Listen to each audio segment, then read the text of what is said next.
ओम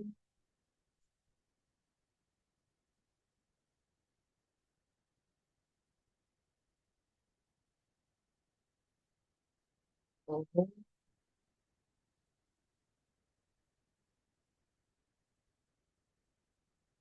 ओम श्री गणेशाय नमः। ओम श्री सरस्वत्यै नमः। ओम श्री गुरुभ्यो नमः। समस्त जन कल्याणे निरतं करुणामयं नमामि चिन्मयं देवं सद्गुरुं ब्रह्मविद्वरं सद्गुरुं ब्रह्मविद्वरम्। यो अन्तः प्रविश्य मम वाचमिमां प्रसुप्तां सञ्जीवयत्यखिलशक्तिधरस्वधाम्ना अन्यांशहस्तचरणश्रवणत्वगादि प्राणान् नमो भगवते पुरुषाय तुभ्यम्। प्राणान् नमो भगवते पुरुषाय तुभ्यम्। ॐ नमो भगवते वासुदेवाय। शुक्लाम्बरधरं विष्णुं शशिवर्णं चतुर्भुजं प्रसन्नवदनं ध्यायेत् सर्वविघ्नोपशान्तये। ईश्वरः परमः कृष्णः सच्चिदानन्दविग्रहः अनादिर्गोविन्दः सर्वकारणकारणम्। कृष्णं नारायणं वन्दे कृष्णं वन्दे व्रजप्रियम्। कृष्णं द्वैपायनं वन्दे कृष्णं वन्दे प्रथासुतम्। सच्चिदानन्दरूपाय विश्वोत्पत्त्यादिहेतवे तापत्रयविनाशाय श्रीकृष्णाय वयं नुमः। रमापतिपदां भोज परिस्फुरति मानसम् सेनापतिमहं वन्दे विश्वक्सेनं निरन्तरम्। प्रह्लाद नारद पराशर पुण्डरीक व्यासम्बरीश शुक शौनक भीष्मदाल्ठान् रुक्माङ्गदार्जुन वसिष्ठ विभीषणादीन् पुण्यानिमान् परमभागवतान् स्मरामि। ॐ नमो भगवते वासुदेवाय। जन्माद्यस्य यतोऽन्वयादितरतः चार्थेष्वभिज्ञस्वराट् तेने ब्रह्महृदाय आदिकवये मुह्यन्ति यत्सूरयः। तेजो वारिमृदां यथा विनिमयः यत्र त्रिसर्गो मृषा धाम्ना स्वेन सदा निरस्तकुहकं सत्यं परं धीमहि। धर्मः प्रोज्झितकैतवोऽत्र परमः निर्मत्सराणां सताम् वेद्यं वास्तवमत्र वस्तु शिवदम् तापत्रयोन्मूलनम्।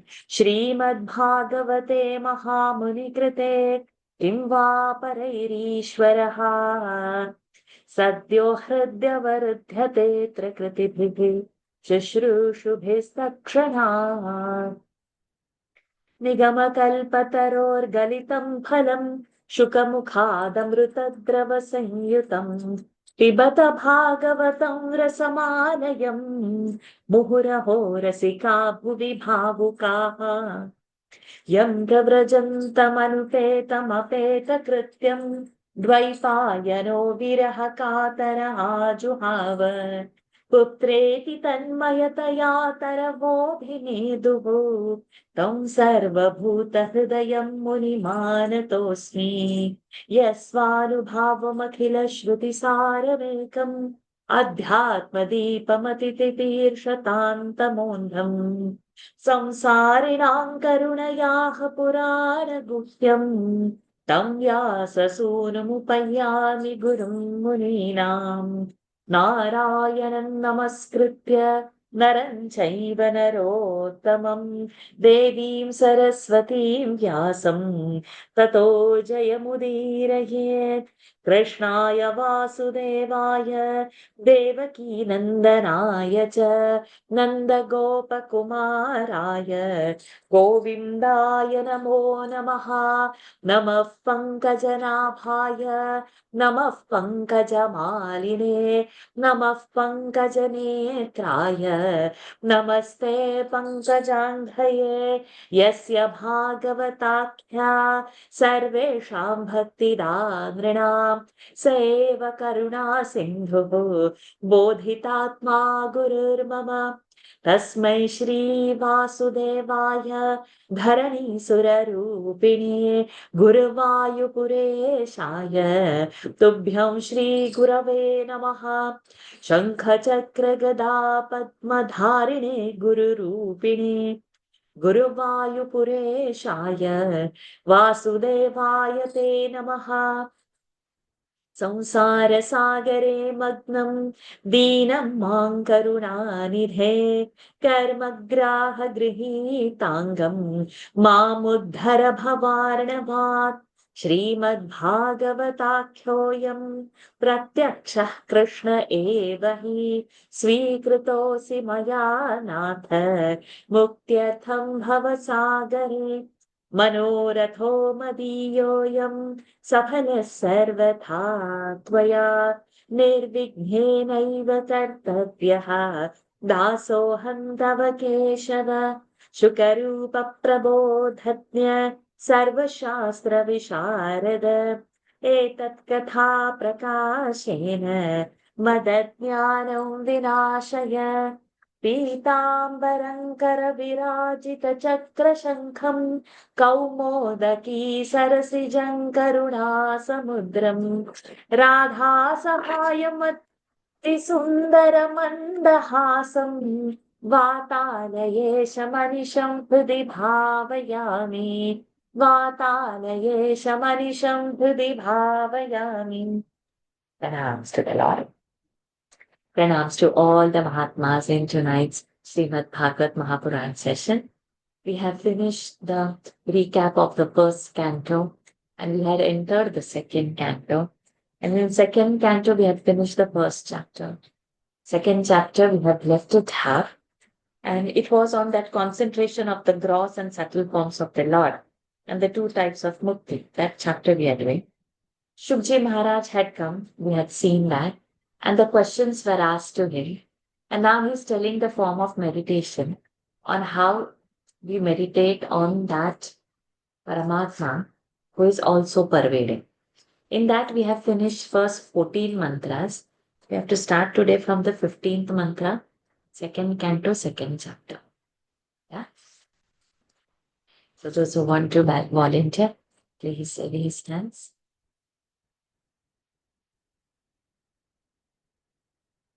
They're thinking, oh, nobody wants to volunteer today. Okay, Nikhila ji, let us start.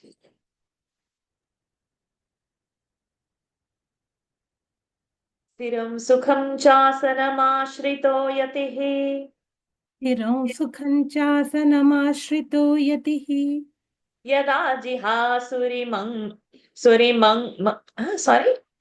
ममङ्ग यदा जिहासुरिममङ्गलोकम् यदा जिहासुरिममङ्गलोकम् काले च देशे च मनो न सज्जयेत् कालेश देशे च मनो न सज्जयेत् प्राणानि यच्छेन्मनसा जितासुः प्राणानि यच्छेन्मनसा जितासुः स्थिरं सुखं चासनमाश्रितो यतिः यदा जिहासुरिममङ्गलोकम् काले च देशे च मनो च सञ्चयेत् प्राणानि यच्छेन्मनसा जितासुः.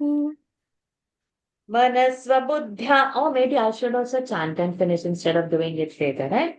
Sthiram sukham chasanamashhrito yatihi yada jihasurima mangalokam kale cha deshe cha mano na sajjayet pranani yacchen manasajitasuhu. Did we finish learning the chapter? Means the pronunciation, reading it? No, Varshaji. No. Oh. Then maybe I have read it on my own because I felt, oh, this we've done kind of. Manasvabuddhya malaya niyamya मनस्वबुद्ध्या मलया नियम्य kshetrajna etani nayetamatmani क्षेत्रज्ञयेतान्निनयेत्तमात्मनि atmanamatmanyavaruddhya dhiraha. आत्मान्यमात्मान्यवरुध्य धीरः. No. Again. आत्मानमात्मान्यवरुध्य धीरः Correct. लब्धोपशान्ते विरमेत कृत्यात्. लब्धोपशान्तिर्विरमेत कृत्यात् मनस्वबुद्ध्या मलया नियम्य क्षेत्रज्ञ निनयेत्त तमात्मनि आत्मानमात्मान्यवरुध्य धीरः लब्धोपशान्तिर्विरमेत कृत्यात् मनस्वबुद्ध्या मलया नियम्य क्षेत्रज्ञेतानि नयेतमात्मनि आत्मानमात्मन्यवरुध्य धीरः लब्धोपशान्तेर्विरमेत कृत्यात् न यत्र कालो निमिषां परः प्रभुः न यत्र कालो निमिषां परः प्रभुः कुतो नु देवा जगतां यईशिरे कुतो न देवा जगतां यईशिरे न यत्र सत्त्वन्न रजस्तमश्च न यत्र सत्त्वन्न रजस्तमश्च न वै विकारो न महान् प्रधानम् न वै विकारो न महान् प्रधानम् न यत्र कालो निमिषां परः प्रभुः कुतो न देवा जगतां ईशिरे न यत्र सत्त्वन्न रजस्तमश्च न वै विकारो न महान् प्रधानम् न यत्र कालो निमिषां परः प्रभुः कुतो नु देवा जगतां यईशिरे न यत्र सत्त्वन्न रजस्तमश्च न वै विकारो न महान् प्रधानम् परं पदं वैष्णवमामनन्ति. There is also tat after it. Param padam vaishnavamamananti tad. No, No? not that. That will come in the next answer. Oh, sorry. Param padam vaishnavamamananti. Tadyaneti neti. Niti, you are right. 1, 2, 3, 4, 5, 6, 7. 1, 2, 3, 4, 5, 6, 7, 8, 9, 10, 11. 1, 2, 3, 4, 5, 6, 7, 8, 9, 10, 11. No, no. Tadyanneti neti netyadutsit-srukshavaः. So no. Tad yanneti netityatad utsi-srukshavaः. It should be correct. 1, 2, 3, 4, 5, 6, 7, 8, 9, 10, 11, 12, 13. परं पदं वैष्णवमामनन्ति तत् यन्नेति नेतित्यदुत्सित् सृक्षवः. Yeah, maybe that we should go. You are right, Nikhilaji. That will come in the sign. परं पदं वैष्णवमामनन्ति तत्. Param padam vaishnavamamananti tad. यन्नेति नेतित्यदुत्सिसृक्षवः. यन्नेति नेतित्यतदुत्सिसृक्षवः.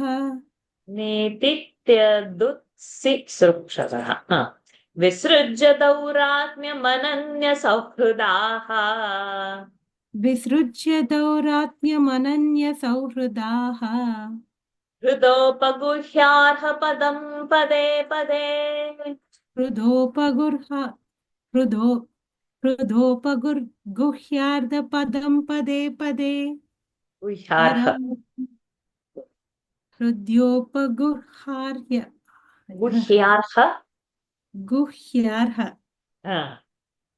हृदोपगुह्यार्हपदं पदे पदे. परं पदं वैष्णवमामनन्ति तत् यन्नेति नेतित्यतदुत्सिसृक्षवः.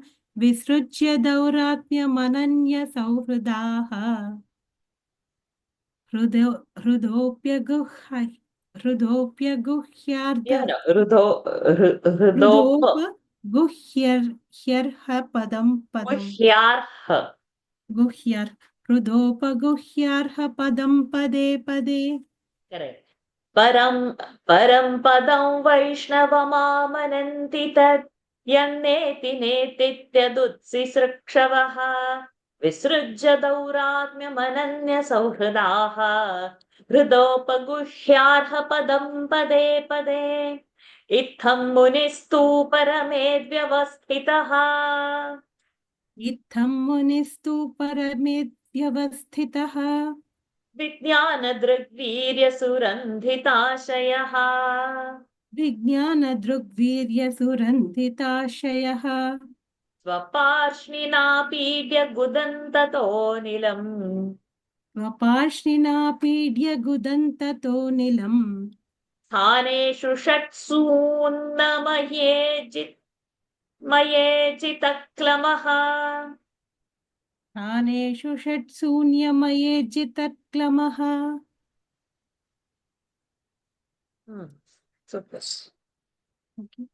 इत्थं मनुस्तु मुनि परमेद्व्यवस्थितः इत्थं मुनिस्तु परमेद्व्यवस्थितः विज्ञानदृग्वीर्यसुरन्दिताशयः स्वपार्ष्णिना पीड्य गुदन्ततो निलम् स्थानेषु षट्शून्यमनोज्जितकल्म मनोज्जित मनोज्जितक्लमः न न न शून्य न स्थानेषु षट्सून्नमयेज्जितक्रमः स्थाने मयेज्जितक्रमः स्थानेषु षट्सूनमयज्जितक्लमः करेक्ट यस इत्थं मुनिस्तु परमेद्व्यवस्थितः विज्ञानदृग्वीर्यसुरन्धिताशयः स्वपार्ष्णिना पीड्य गुदन्ततोऽनिलम् स्थानेषु षट्सून्नमयेज्जितक्लमः नाभ्यां स्थितं हृद्यधिरोप्य तस्मात् तो एंडिंग नाभ्यां स्थितं नाभ्यां स्थितं हृद्यधिरोप्य तस्मात् उदानगत्योरसि तन्नयेन्मुनिः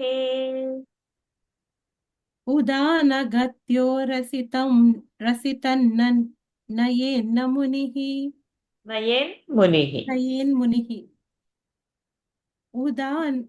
उदानगत्ये रसितन्नयेन्मुनिः गत्योरसि उरसि गतम् उदानगत्यो रसितन्नयेन्मुनिः करेक्ट ततोऽनुसन्धाय धिया मनस्वी ततोऽनुसन्धाय धिया मनस्वी स्वतालुमूलं शनकैर्नयेत स्वतालुमूलं शनकैर्नयेत नाभ्यां स्थितं हृद्यधिरोप्य तस्मात् उदानुगत्यो रसितन्नयेन्मुनिः ततोऽनुसन्ध्याय धिया मनस्वी स्वतालुमूलं शनकैर्नयेत नाभ्यां स्थितं हृद्यधिरोप्य तस्मात् उदानगत्योरसि तन्नयेन्मुनिः ततोऽनुसन्धाय धिया मनस्वी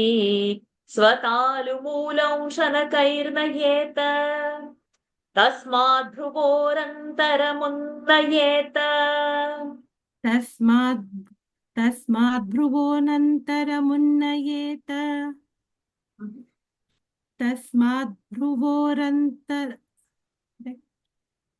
तस्माद् भ्रुवोरन्तरमुन्नयेत करेक्ट निरुद्ध सप्तायतनोरपेक्षः निरुद्ध सप्तायतनोऽनपेक्षः स्थित्वा मुहूर्तार्धमकुण्ठदृष्टिः स्थित्वा मुहूर्ताधमुक्मकुण्ठदृष्टिः मुहूर्तार्धम् अकुण्ठदृष्टिः निर्भिद्य मूर्धन् विसृजेत् परं गतः निर्भिद्य मूर्धन् विसृजेत् परं गतः तस्माद् भ्रुवोरन्तरमुन्नयेत निरुद्ध सप्तायतनोऽनपेक्षः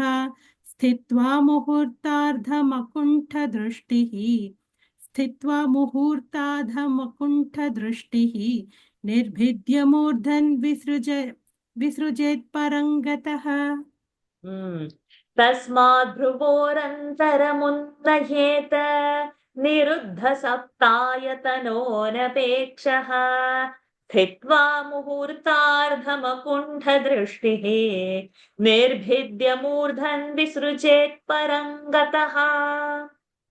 Dear Parikshit, when the striver intends to leave this body, he should not allow his mind to get attached to the time and place. Sitting in a steady and easy posture, he should control his breath and restrain his senses with his mind. Then, controlling his mind with his pure reason, he should merge his intellect as well as his mind in the Kshetrajna, the conscious principle in the body, and the Kshetrajna in the absolute self. Then, merging the self in the supreme spirit and attaining final peace, the wise man should abstain from all activities. In that state of absorption into supreme spirit, time, which is the ruler even of gods, has no power. Much less the gods or the creatures that are ruled over by them. There is neither sattva nor rajas nor tamas in that state, much less the ego or mahat, the principle of cosmic intelligence, or pradhana, primordial matter, bent upon rejecting everything other than God as not that, neti, neti, and giving up false self-identification with the body and things associated with it. The yogis, full of exclusive devotion, embrace with their heart every moment the adorable form of Lord Vishnu. The scriptures are at one in declaring this form as a supreme essence of the all-pervading Lord. The yogi whose cravings for sense gratification have been completely set at rest by force of wisdom, quiet through the scriptures, should drop his body in the following manner. First of all, he should squat on his seat, pressing the anus with his heels, and then, overcoming languor, should draw the air upwards through the 6 places where the 6 mystical circles are located. The self-disciplined yogi should draw the air located in the circle within the navel, known by the name of Manipura Chakra, upwards into the chakra located in the heart called as Anahata.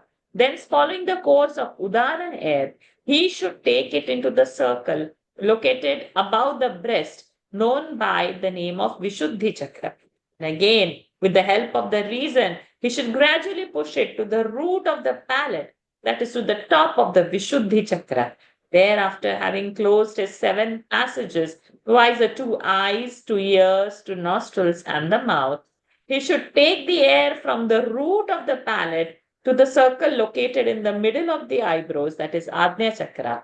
Then, if he has no desire to visit the higher worlds, he should pause at the Ajna Chakra for about half an hour with his gaze fixed on his goal and taking the air into the Sahasrara Chakra located at the crown of his head, attain union with God. Finally, breaking open the crown of his head, he should abandon his body and the senses. So mark this whole paragraph which says about the chakra meditation, which many Mahatmas do, and many of you must have probably done in some of the other meditation sessions. So each chakra is represented by a lotus. That lotus would have a designated amount of petals, and that would have a certain color, position, and it will have a Mula Mantra. So when you focus your mind on that particular region, you will focus on how many petals it has, what color it is, you will bring it in the mind, and you will keep on chanting that Mula Mantra. And then the meditation and the awareness, you are bringing it up. So where we sit, now if we are all sitting, the coccyx, the tailbone, where it is. So somewhere in that 3D line, that would be the starting point of that Mooladhara chakra, where we have seen in Ganapati Atharva Shesha, where Lord Ganapati resides out over there. So it starts from like that, bringing in all that awareness and then going up where the petals become uh, increase over there to the Sahasrara, the 1051, which is white and gold. And the Muda mantra will not be there, I think, by one. Okay, so beautiful. We follow that method of I read it after the meaning. So then what happens? The words will come. Now, since knowing the meaning, when we go back to the Sanskrit words, then that word will stay with us. But not now, from the next onwards we do. You can do four more and then we'll ask Sajidji to do.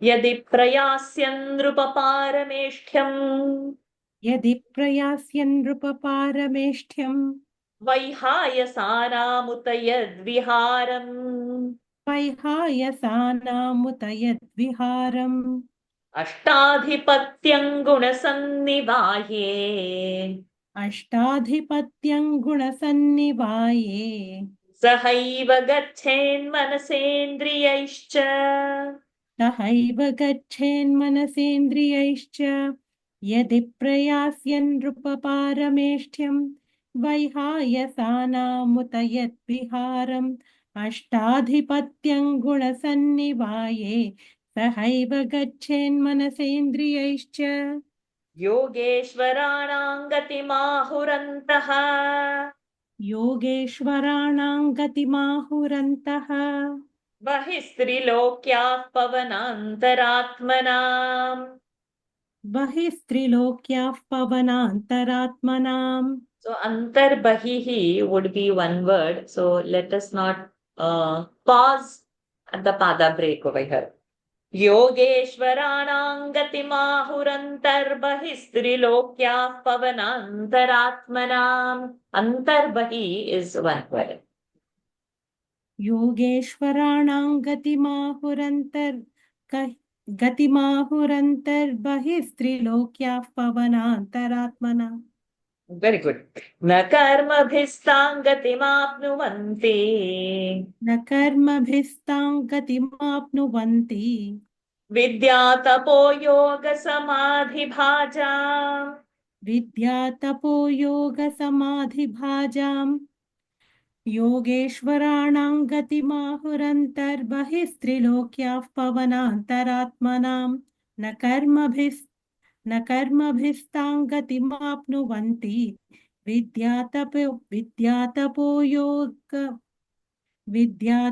योग समाधिभाजाम् वैश्वानरं याति विहाय सा गतः वैश्वानरं याति विहाय सा गतः सुषुम्णया ब्रह्मपथेन शोचिषा सुषुम्नया ब्रह्मपथेन शोचिषा विधूतकल्कोऽथ हरेरुदस्तात् विधूतकल्कोऽथ हरेदुरस्तात् प्रयाति चक्रं नृपशैशुमारम् प्रयाति चक्रं नृपशैशुमारम् वैश्वानरं याति विहाय सा गतः सुषुम्नया ब्रह्मपथेन शोचिषा विधूतकालोऽथ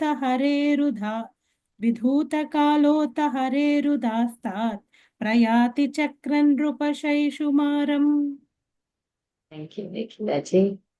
Sajid-ji.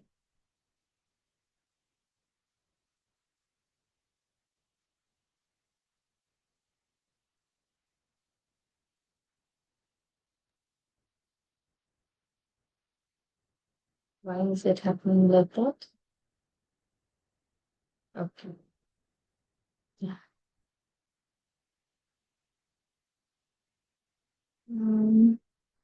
Why both highlights are not coming? Okay, now we'll discuss. तद्विश्वनाभिं त्वतिवर्त्य विष्णोः तद्विश्वनाभिन्त्वतिवर्त्य विष्णोः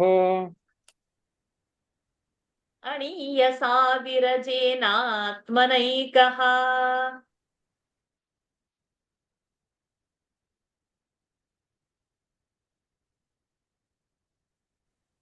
अणीयसा विरजेनात्मनैकः नमस्कृतं ब्रह्मविदामुपैति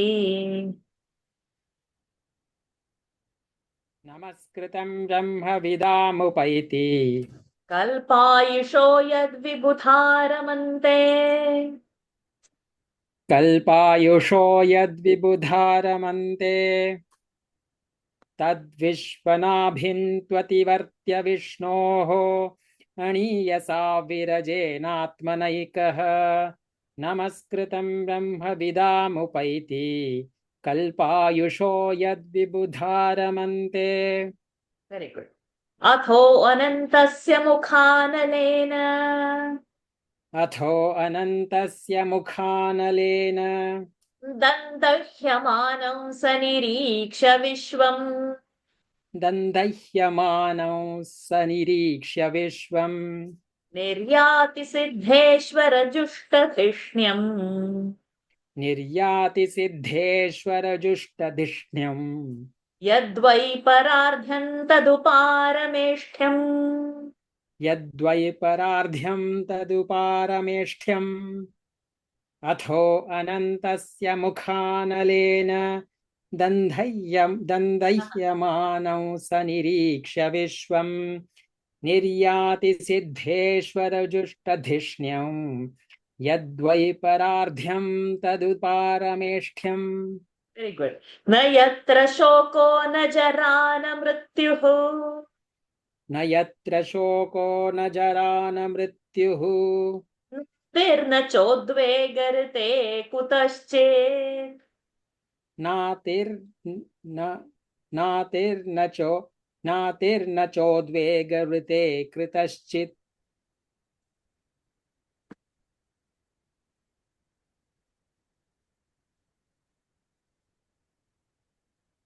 नार्ति I have missed one rekha नार्तिर्न चोद्वेगर्ते कुतश्चेत् नार्तिर्न चोद्वेगऋते कुतश्चित् यच्चित्ततोदः कृपया निदं विदाम्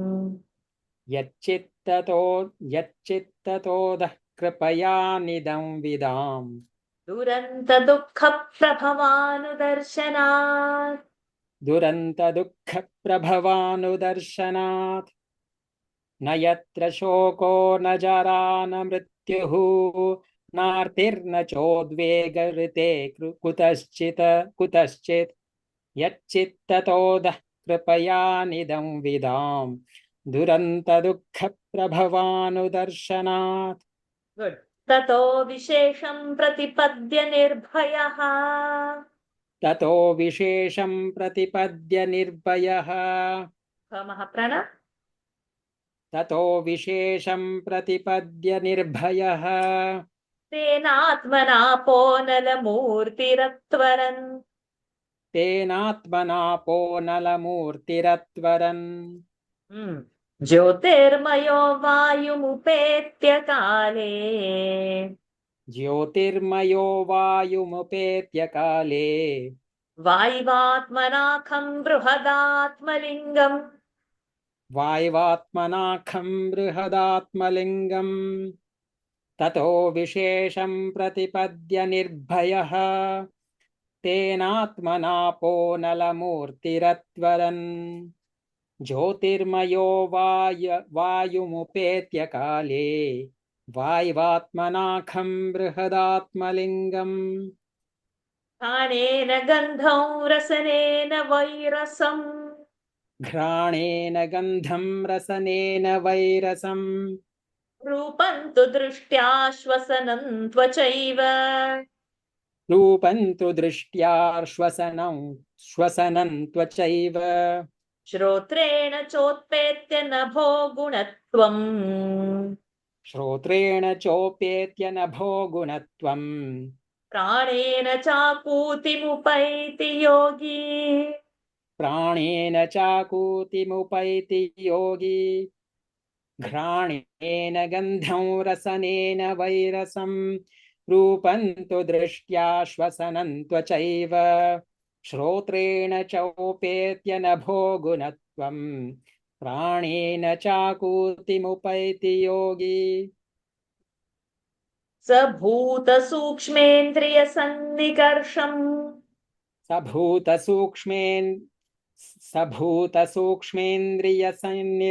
सन्निकर्षम् मनोमयं देवमयं विकार्यम् मनोमयं देवमयं विकार्यम् संसाद्य गत्या सह तेन याति संसाद्य गत्या सह तेन याति विज्ञानतत्त्वं गुणसन्निरोधम् विज्ञानतत्त्वं गुणसन्निरोधम् स भूतसूक्ष्मेन्द्रियसन्निकर्षम् मनोमयं देवमयं विकार्यम् संसाद्य गत्या सह तेन याति विज्ञानतत्त्वं गुणसन्निरोधम् तेनात्मनात्मानमुपैति शान्तम् तेनात्मनात्मानमुपैति शान्तम् आनन्दमानन्दमयोऽवसाने आनन्दमानन्दमयोऽवसाने एताङ्गतिं भागवतीं गतो यः एताङ्गतिं भागवतीं गतो यः भगवतीं गतो ती दीर्घ एताङ्गतिं भागवतीं गतो यः स वै पुनर्नेह विषज्जतेङ्ग स वै पुनर्नेह विषज्जतेङ्गः तेङ्ग विषज्जतेङ्ग तेनात्मनात्मानमुपैति शान्तम् आनन्दमानन्दमयोऽवसाने एताङ्गतिं भागवतीं गतो यः स वै पुनर्नेह विषज्जतेङ्ग एते श्रुतीते नृपवेदगीते एते श्रुतीते नृपवेदगीते त्वयाभिपृष्टे सनातने च पृष्टे सनातने च ये वै पुरा ब्रह्मण आह पृष्टः ये वै पुरा ब्रह्मण आह पृष्टः विसर्ग आराधितो भगवान् वासुदेवः आराधितो भगवान् वासुदेवः एते श्रुतीते नृपवेदगीते त्वयाभिपृष्टे सनातने च ये वै पुरा ब्रह्मण आह पृष्टः आराधितो भगवान् वासुदेवः वेरी गुड यह्यन्तोऽन्यश् पुनः न ह्यतोऽन्यः शिवः न ह्यतोऽन्यः शिवः 1 minute 1 2 3 4 5 6 7 8 न ह्यतोऽन्यः शिवः पन्थाः शिवः पन्था न ह्यतोऽन्यः शिवः पन्था न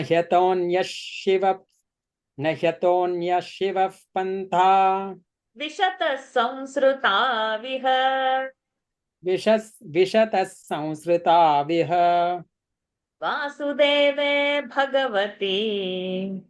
वासुदेवे भगवती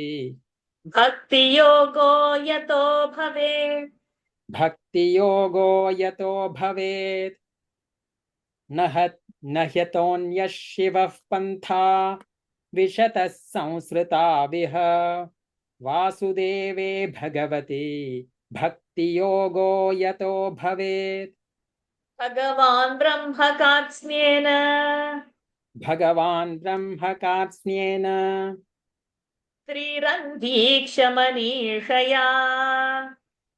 त्रिरन्वीक्ष्य मनीषया तदध्यवस्यत् कूटस्थः तदध्यवस्यत्कूटस्थः रतिरात्मन्यतो भवेत् रतिरात्मन्यतो भवेत् भगवान् ब्रह्मकात्स्न्येन त्रिरन्वीक्ष्य मनीषया तदध्यवस्यत्कूटस्थः रतिरात्मन्यतो भवेत् भगवान् सर्वभूतेषु भगवान् सर्वभूतेषु लक्षितस्वात्मना हरिः लक्षितस्वात्मना हरिः दृश्यैर्बुद्ध्यादिभिर्द्रष्टाः दृश्यैर्बुद्ध्यादिभिर्द्रष्टाः लक्षणैरनुपापकैः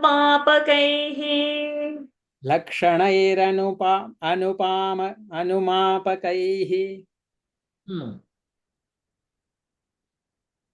भगवान् सर्वभूतेषु लक्षितस्वात्मना हरिः दृश्यैर्बुद्ध्यादिभिर्दृष्टाः लक्षणैरनुमापकैः I think we should keep not drashtaha, drashta only. दृश्यैर्बुद्ध्यादिभिर्द्रष्टा लक्षणैरनुमानकैः दृश्यैर्बुद्ध्यादिभिर्द्रष्टाः लक्षणैरनुमापकैः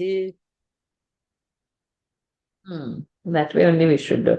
तस्मात् सर्वात्मना राजन् तस्मात् सर्वात्मना राजन् हरिः सर्वत्र सर्वदा हरि सर्वत्र सर्वदा श्रोतव्यः कीर्तितव्यश्च श्रोतव्यः कीर्तितव्यश्च स्मर्तव्यो भगवान् नृणाम् स्मर्तव्यो भगवान् नृणाम् तस्मात् सर्वात्मना राजन् हरिः सर्वत्र सर्वदा श्रोतव्यः कीर्तितव्यश्च स्मर्तव्यो भगवान् नृणाम् Good.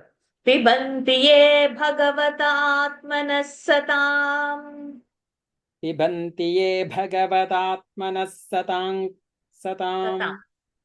कथामृतं श्रवणपुटेषु संहृतम् कथामृतं श्रवणपुटेषु संभृतम् पुनन्ति ते विषयविदूषिताशयम् पुनन्ति ते विषयविदूषिताशयम् व्रजन्ति तच्चरणसरोरुहान्तिकम् व्रजन्ति तच्चरणसरोरुहान्तिकम् ॐ तत्सत् इति श्रीमद्भागवते महापुराणे ॐ तत्सत् इति श्रीमद्भागवते महापुराणे पारमहंस्यां पारमहंस्यां संहितायां द्वितीयस्कन्धे द्वितीयस्कन्धे पुरुषसंस्थावर्णनं नाम द्वितीयोऽध्यायः हरि ओम् तत्सत् पुरुषसंस्थावर्णनं नाम द्वितीयोऽध्यायः हरि ओम् तत्सत् पिबन्ति ये आत्मनः सताम् कथामृतं श्रवणपुटेषु संभृतम् पुनन्ति ते विषयविदूषिताशयम् व्रजन्ति तच्चरणसरोरुहान्तिकम् ॐ तत्सत् इति श्रीमद्भागवते महापुराणे पारमहंस्यां संहितायां द्वितीयस्कन्धे पुरुषसंस्थावर्णनं नाम द्वितीयोऽध्यायः हरि ओम् तत्सत् Thank you, Sajidji. Nama Dvitiyodhyayaha, we should not forget the Dvitva. So let's continue. If, on the other hand, O king, the yogi intends to visit the Brahmaloka, or having acquired the 8 supernatural powers, those Laghima, Garima, all that is there, right? So Ashtasiddhi. To sport in the company of Siddhas that move about in the air, or again to move about in any particular realm of the universe made up of the three gunas, he should depart from the body, taking the mind and senses with him. Very profound thing, huh?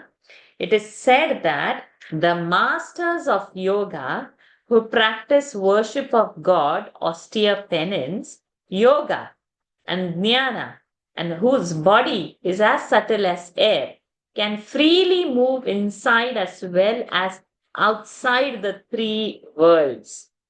People cannot have such unimpeded movement in any part of the universe through mere karma. O king, the yogi who proceeds to Brahmaloka through the bright Sushumna, the spinal column nadi, reaches the first, the abode of Vaishvanara, the god of fire, through the heavens.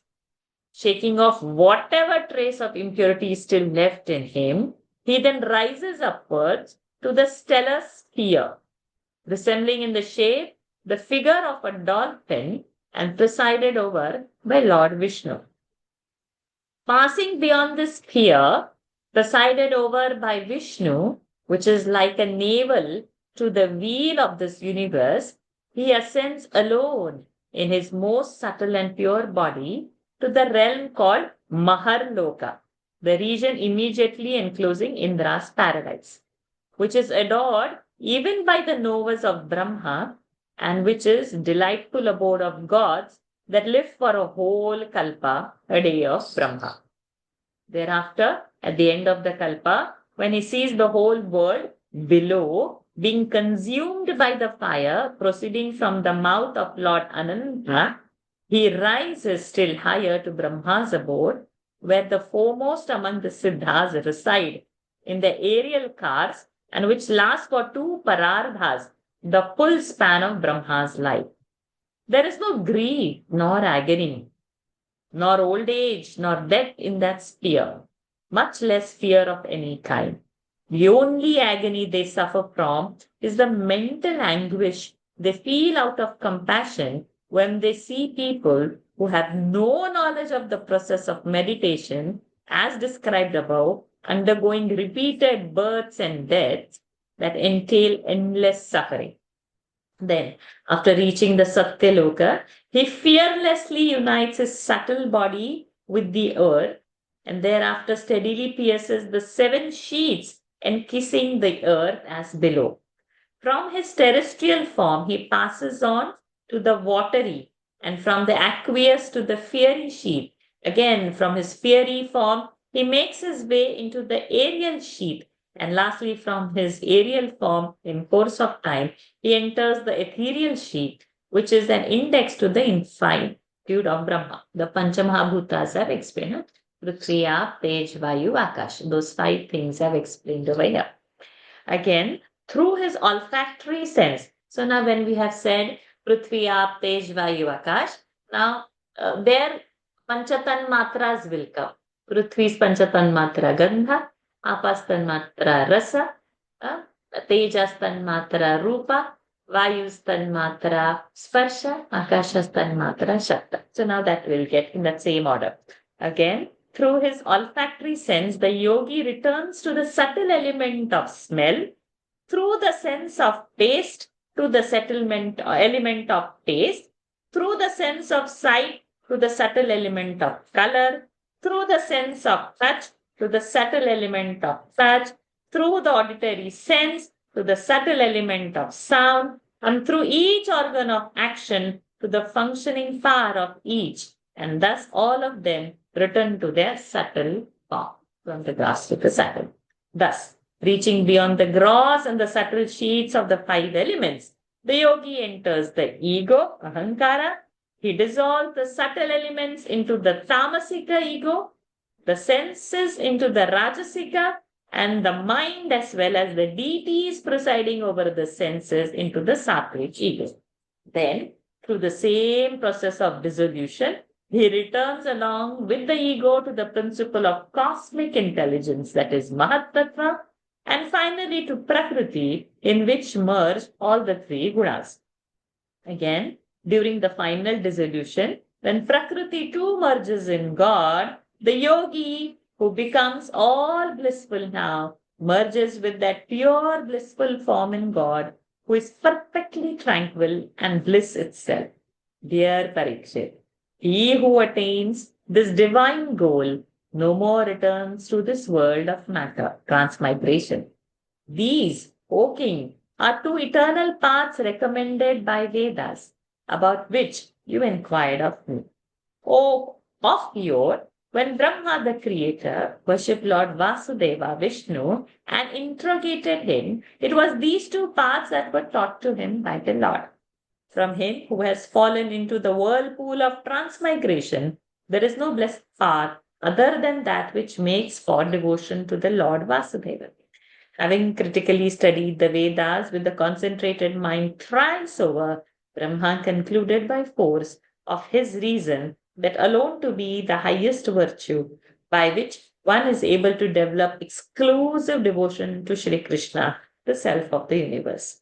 Lord Sri Hari alone is seen as abiding in all, animate and inanimate, beings as their very self.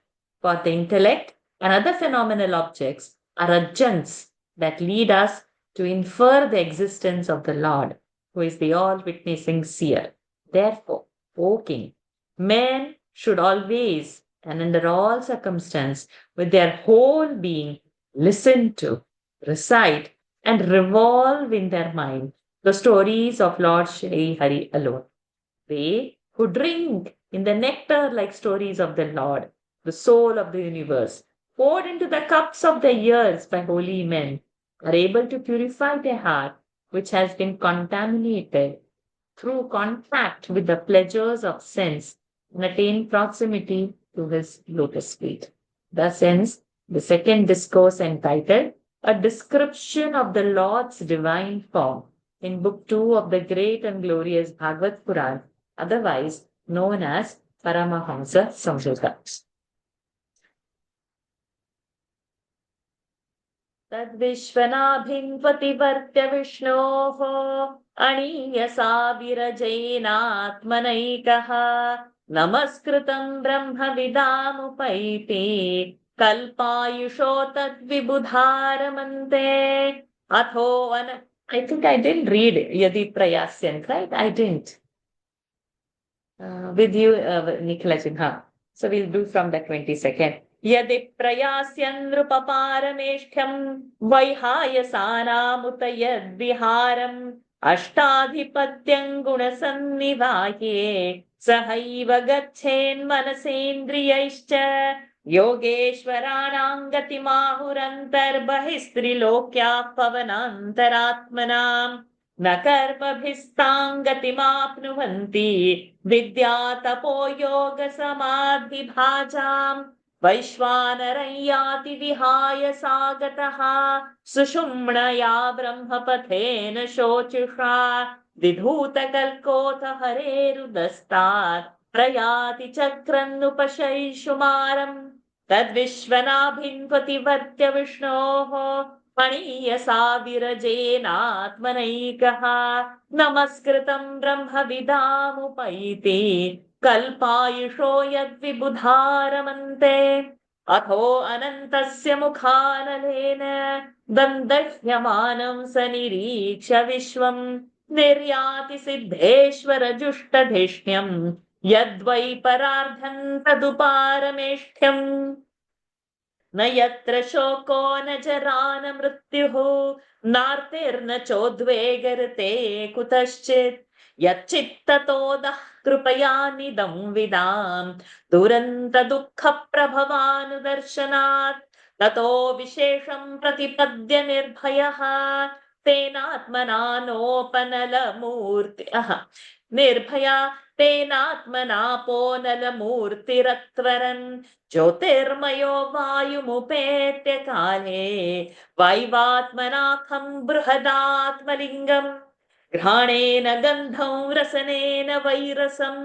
रूपं तु दृष्ट्या श्वसनं त्वचैव श्रोत्रेण चोत्पेत्य नभो गुणत्वं प्राणेन चापूतिमुपैति योगी स भूतसूक्ष्मेन्द्रियसन्निकर्षं मनोमयं देवमयं विकार्यं संसाद्य गत्या सह तेन याति विज्ञानतत्त्वं गुणसन्निरोधम् तेनात्मनात्मानमुपैति शान्तम् आनन्दमानन्दमयोऽवसाने एतां गतिं भागवतीं गतो यः स वै पुनर्नेह विषज्जतेऽङ्ग एते स्मृतीते नृपवेदगीते त्वय्याभिपृष्टेह सनातने च ये वै पुरा ब्रह्मण आह पृष्टः आराधितो भगवान् वासुदेवः न ह्यतोऽन्यः शिवः पन्थाः विशतः संसृता विह वासुदेवे भगवति भक्तियोगो यतो भवेत् भगवान् ब्रह्मकार्त्स्येन त्रिरन्वीक्षमनीषया तदध्यवस्य कूटस्थः रतिरात्मन्यतो भवेत् भगवान् सर्वभूतेषु लक्षितः स्वात्मना हरिः दृश्यैर्बुद्ध्यादिभिर्द्रष्टा लक्षणैरनुमापिकैः लक्षणैरनुमापकैः तस्मात् सर्वात्मना राजन् हरिः सर्वत्र सर्वदा श्रोतव्यः कीर्तितव्यश्च स्मर्तव्यो भगवान् नृणाम् पिबन्ति ये भगवतात्मनः सताम् कथामृतं श्रवणपुटेषु संहृतम् पुनन्ति ते विषयविदूषिताशयम् व्रजन्ति तच्चरणसरोरुहान्तिकम् ॐ तत्सत् इति श्रीमद्भागवते महापुराणे पारमहंस्यां संहितायां द्वितीयस्कन्धे पुरुषसंस्थानवर्णनं नाम द्वितीयोऽध्यायः। हरये नमः। हरये नमः। हरये नमः। सदा सर्वत्र गोविन्दनाम संकीर्तनम् गोविन्द गोविन्द नारायण अखिल गुरो भगवन् नमस्ते। With his immense krupa, we have completed such a beautiful chapter. No wonder we had to pause it halfway down because the second half was so heavy, so beautiful. And probably we all have to now read the whole chapter as a whole, like how to sit for a meditation. Then in today's, there were the two methods. One was by the yogic way, which is the chakra meditation, and the other was going through the Panchamahabhuta way, and then resolving one body into another, and then to Ahankar and Mahat, and then into the higher Loka, and then into him. So both the methods, probably we should read this chapter. Excellent, because now Shukh Maharaj Ji is only advising all questions which Parikshit Ji had asked in the first canto, last chapter. So let us hold the flow. And even if you are not able to read Sanskrit, read the English meaning. And when you are reading Sanskrit, if something is stuck, you just WhatsApp message me or go back to the YouTube video, whichever you feel comfortable. It's good to at least read about 4-5 verses per day of Bhagavad, just touching Bhagavad, opening, touching the Sanskrit. English read every day, no doubt about it. Complete the topic. But attempt of reading these mantras daily, even one will be like purified. It's only few people can read Bhagavad verses. And few people want to know the meaning also. So now since we all have anyways taken this path, we'll need to focus, because apart from this, there is nothing. And more than this, there is nothing. So this is the highest thing that we have. And in our Dhyana shlokas, we say, right, the Bhagavatam is not the book. Bhagavatam is Krishna in the form. So where is Krishna? Krishna's form is this Bhagavat, which we are holding in front of us. Svikritosi Mayanatha Muktyartham Bhavasagar. In that verse, Srimad Bhagavatathoyam Pratyakshah Krishna Eva. Bhagwan this is Krishna. What we are holding is Krishna. So that much bhav we should do. And more than this, there is nothing else. The bhav we should bring. And we should attempt to chant a verse from this. So beautiful chapter. I hope you all have also enjoyed today's reading. And we have perfectly finished it on time.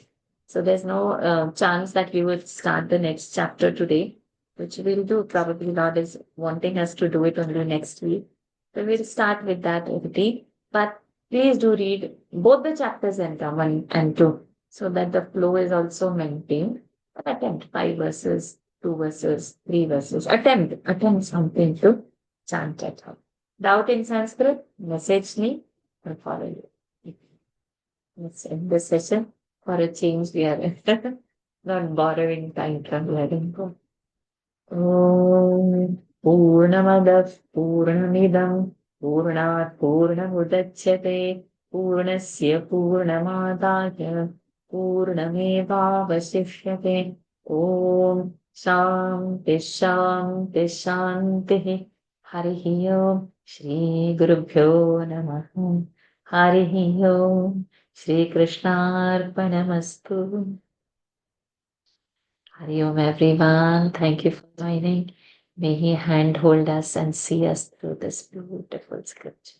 Varshaji, I have doubt here. In verse 33, first pada ending, do we have to add the visarga panthaha or is it pantha? No, it is Pantha only. I have added Visarga while chanting and I realized that I have done it wrong. It's And, Shiva Pantha. But let's go back to the meaning out over there. For him who has fallen into the world, where there is no blessed path other than that which makes the Lord for Vasudeva. No. Nahi ataha anyaha Shiva Pantha.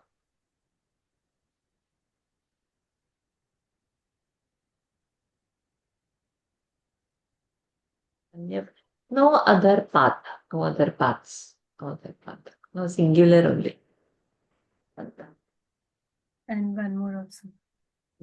35, third pada, drashtaha or is it drashta? Drashta only. That I said that we should not give Visarga over there. One Drashta only. Thank you. Varshaji, for 33, first one in my book, it is Nahya Tonya Shiva Pantha. Nahya. Correct. Yeah. Nahyato. We also have Nahyato. Oh, but I heard it different while chanting. Maybe it's okay. Thank you. Nahya. Nahyatonya Shiva Pantha. Okay, thank Maybe you. we didn't do Dvitva, I think. So that's why you found it different, my dear. So we should have Dvitva.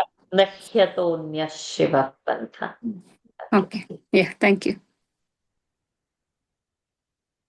Thank you, Varshaji. Hari Om. Hari Om. Hari Om, everyone. Let's catch up next week with the 3rd chapter. Hari Om. Thank you, Hari Om. Hari Om ji. Thank you. Hari Om. Hari Om. Hari Om. Hari Om, my dear.